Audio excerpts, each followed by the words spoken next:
Photo তুলে পালিয়ে গিয়েছে। কাজ করছে আমরা। পাহাড়ের দুর্যোগ মোকাবিলায় কেন্দ্র ও বিজেপিকে এক হাত মুখ্যমন্ত্রী।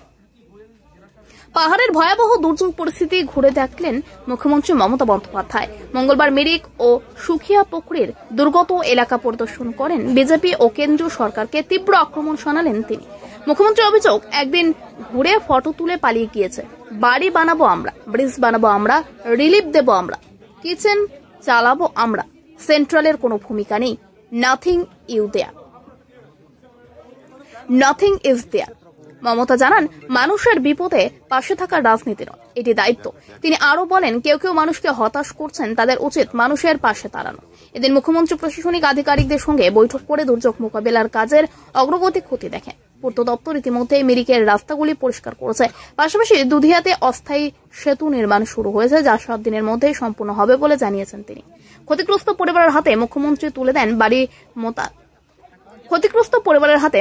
তুলে দেন বাড়ি মেরামতের জন্য 1 লক্ষ টাকা করে সহায়তা।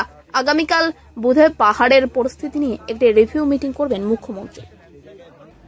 কোনো কিছু করবেন না আর বিজেপির টাকায় বড় বড় ভাষণ দেবেন।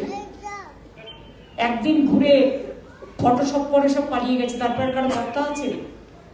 বাড়ি বানাবো আমরা, ব্রিজ বানাবো আমরা, ল্যান্ডস্লাইড পরিষ্কার করবো আমরা, রিলিফ দেবো আমরা, কিচেন চালাবো আমরা, সেন্ট্রালের কোনো ভূমিকা নেই। নাথিং ইজ দেয়ার, শুধু রাজনীতি। আর তার মধ্যে আমি নর্থ বেঙ্গলের 2-1 জন, সবাই নয়।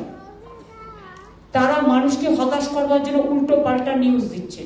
আর যারা কিছু করে না, বড় বড় बात करते हैं, बड़ा बड़ा करते को तो कुछ नहीं है, खाली बदनाम करते हैं।